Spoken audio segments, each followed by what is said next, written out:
जय हिंद दोस्तों। स्वागत है आपका हमारे यूट्यूब चैनल अभिनव पाठशाला पे। आज रक्षाबंधन के इस पावन अवसर पर मैं आप सब लोगों के साथ एक बात साझा करना चाहता हूँ कि मैं अपने यूट्यूब चैनल के माध्यम से आपकी तैयारी के लिए एक कंप्लीट बैच, एक तरह से पूरी जो तैयारी है आपकी कंपटीशन की, उससे रिलेटेड वीडियो मैं आपको अपने यूट्यूब चैनल पे दूंगा।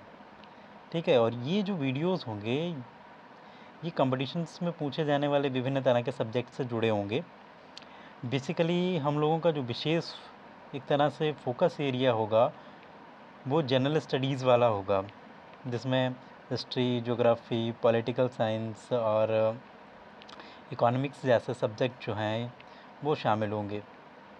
जैसे कि आप सब लोग जानते हैं, मैं सोशल साइंस का ही स्टूडेंट रहा हूँ इंटर के बाद में।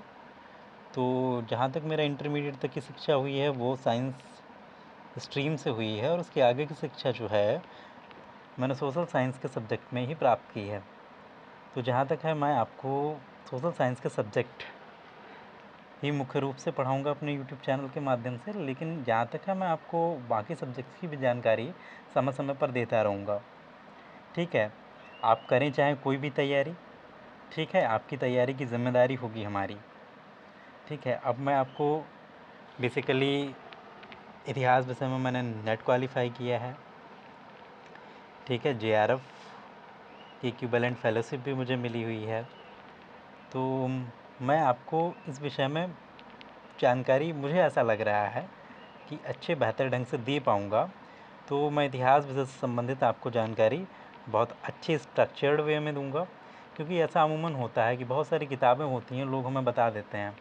किताबें इतनी भारी होती हैं और उसके बावजूद ऐसा होता है कि उन्हें पढ़ के तैयार करके हम जाते हैं, और जो पेपर में क्वेश्चंस पूछे जाते हैं कहीं ना कहीं हम उन्हें टैकल नहीं कर पाते हैं। हम तैयारी करते रहते हैं और हम पढ़ते रहते हैं चीज़ों को, लेकिन जब वो चीज़ें हमसे पूछी जाती हैं पेपर में, तब हम कहीं ना कहीं उन प्रश्नों के उत्तर नहीं दे पाते हैं। और उत्तर ना दे पाने के पीछे बहुत से कारण रहते हैं, जिससे कि भाई हमने कुछ पढ़ा, अब इस पढ़ी हुई चीज़ को हम लोग एग्ज़ाम में याद नहीं कर पा रहे हैं। एक समस्या ये होती है कि हम उस चीज़ों को रिकॉल नहीं कर पा रहे हैं। दूसरी ये समस्या है कि उन्होंने अगर कोई बड़े स्तर की परीक्षा हो रही है तो उसमें वो क्वेश्चन पूछते हैं कॉन्सेप्चुअल। जो कॉन्सेप्चुअल क्वेश्चन जो होते हैं वो फैक्चुअल क्वेश्चन और कॉन्सेप्चुअल क्वेश्चन दो तरह के होते हैं। जो फैक्चुअल क्वेश्चन होते हैं, फैक्चुअल क्वेश्चंस में जो इन्फॉर्मेशन होती है वो हमसे जैसे किताब में दिया होता है वैसे ही पूछते हैं। लेकिन जो कॉन्सेप्चुअल क्वेश्चंस होते हैं, ये क्वेश्चंस ऐसे क्वेश्चंस होते हैं जो हमारी समझ पर निर्भर करते हैं कि हमने पढ़ने के बाद समझा कितना है। ऐसे मुझे पता है कि आप लोग ऐसे समझ नहीं पाएंगे, तो मैं आपको उदाहरण दे के बताता हूँ कि इन दोनों के बीच में क्या अंतर होता है। ठीक है। तो बेसिकली आप ये समझ लीजिए कि मेरे क्वेश्चन दो तरह के होते हैं। जो क्वेश्चन है वो दो तरह के होते हैं।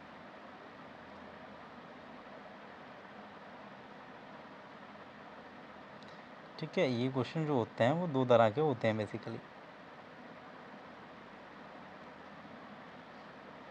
पहला टाइप जो होता है वो होता है कॉन्सेप्चुअल क्वेश्चन। पहला तो हम फैक्चुअल क्वेश्चन ही ले लेते हैं, क्योंकि पहले आपको फैक्चुअल समझा दूँ फिर कॉन्सेप्चुअल समझाऊँ तो ज़्यादा ठीक रहेगा। पहले देखो होता है फैक्चुअल। अब फैक्चुअल क्वेश्चन कैसे क्वेश्चन होते हैं? जो फैक्चुअल क्वेश्चंस होते हैं उनमें हमसे जैसे ऐसे पूछ लेता है कि मान लो हमसे ये पूछ लिया कि रॉकी पर्वतमाला कहाँ है।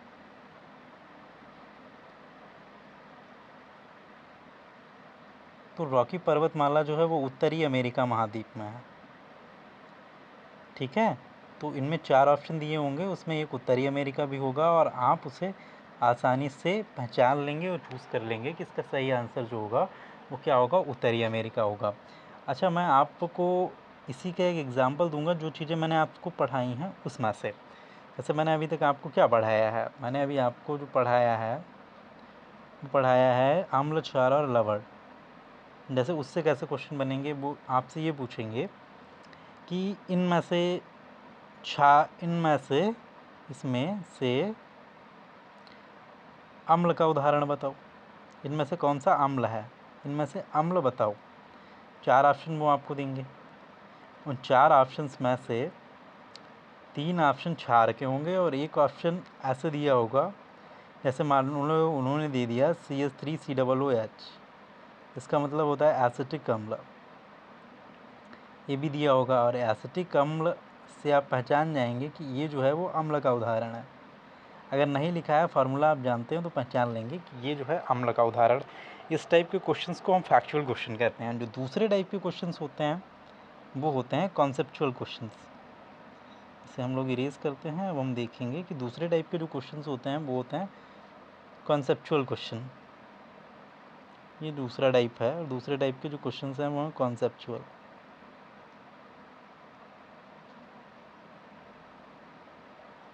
इन कॉन्सेप्चुअल क्वेश्चंस में इससे जो क्वेश्चन पूछे जाते हैं वो ऐसे क्वेश्चन पूछे जाते हैं कि जैसे इसमें आपसे ये पूछा जाएगा कि अगर आप अम्लता से पीड़ित हैं,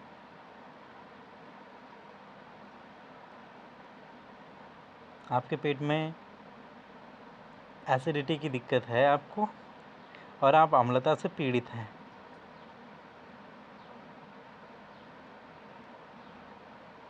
तो आप क्या करेंगे। ठीक है, ये भी पूछ सकता है, तब आप इसका उपचार कैसे करेंगे।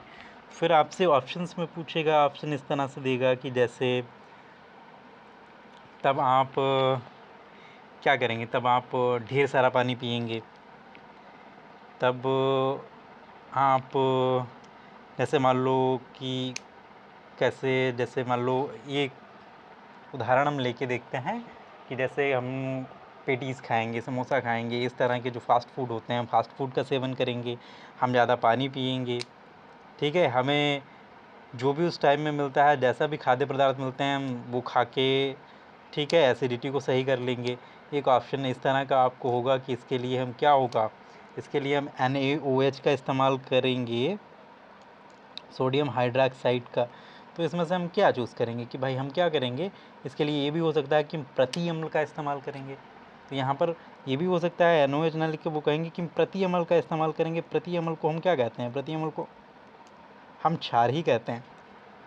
तो वो ये भी दे सकते हैं कि इस समस्या से निपटने के लिए हम प्रति अम्ल का इस्तेमाल करेंगे।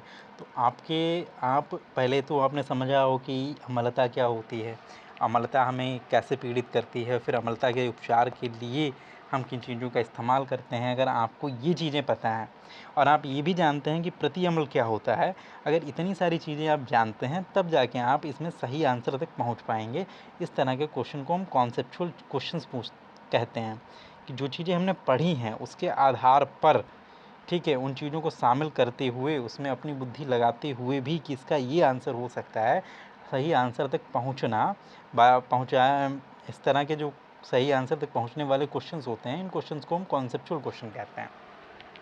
ठीक है, जिसमें आपकी समझ की बहुत ज़्यादा ज़रूरत होती है। ये आपको जानकारी तो होनी चाहिए, फैक्ट आपको पता होना चाहिए अम्ल और क्षार क्या है, लेकिन उसके बावजूद भी आपकी समझ इतनी अच्छी हो उन चीज़ों पर कि आप उसके उपचार तक पहुंच पाएँ। ठीक है, इस तरह से पढ़ने के बाद में, इसका मतलब है इसके लिए आपको ज़्यादा पढ़ना पड़ेगा, गहराई से पढ़ना पड़ेगा, चीज़ें ज़्यादा अच्छी तरह से याद रखनी पड़ेंगी, जिससे आप इस तरह के क्वेश्चंस का उत्तर दे पाएँ।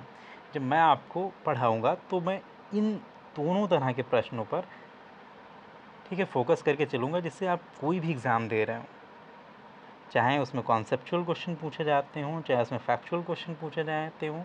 देखिए, जैसे कुछ एग्ज़ाम्स होते हैं जो 3rd और 4th ग्रेड के होते हैं, 3rd और 4th लेवल के होते हैं, तो उसमें क्वेश्चन जो होते हैं वो फैक्चुअल ज़्यादा पूछे जाते हैं। जैसे कि हम एक उदाहरण ले लेते हैं कि अभी जो परीक्षाएं होती हैं, जैसे इवन जो 3rd और 4th ग्रेड के कर्मचारियों के लिए होती हैं, उसमें फैक्चुअल क्वेश्चन ज़्यादा पूछे जाते हैं।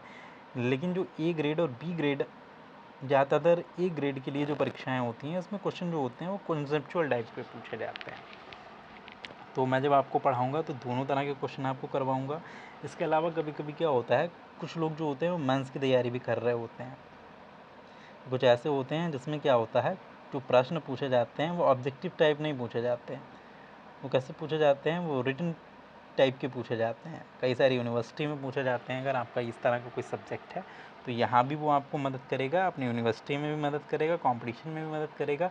तो हम लोग मेंस के पॉइंट ऑफ व्यू से भी इसे पढ़ेंगे कि मेंस में अगर कभी आपको ऐसा मन हुआ कि आप यूपीपीसीएस दे रहे हैं, यूपीएससी दे रहे हैं, ठीक है, तो उसमें अगर मेंस में भी आपको मदद मिले तो हम ऐसी चीज़ों को पढ़ेंगे कि आपके किसी भी एग्ज़ाम में आपके काम में आए। ठीक है, तो इससे आगे की बात हम नेक्स्ट वीडियो में करेंगे और उससे हम पढ़ना ही शुरू करेंगे। ठीक है, मैं आपको बताऊंगा कैसे हमें पढ़ना है, क्या करना है, उसके लेके एक छोटा सा वीडियो बनाऊंगा। उसके बाद में हम लोग पढ़ना शुरू करेंगे। हम लोग इतिहास या भूगोल, ठीक है, आप लोग कमेंट करके बताइए कि इतिहास या भूगोल कहाँ से शुरू करना है, मैं वहीं से शुरू कर देता हूँ। आप लोगों का जैसा भी फीडबैक मुझे मिलता है। ठीक है, मेरा एक टेलीग्राम चैनल है, उसके बारे में जल्द मैं आपको बताऊँगा। ठीक है, वीडियो देखने के लिए बहुत बहुत धन्यवाद। और आपसे एक रिक्वेस्ट है कि आप इसे ज़्यादा से ज़्यादा शेयर करें, जिससे मुझे थोड़ा प्रोत्साहन मिल सके। धन्यवाद।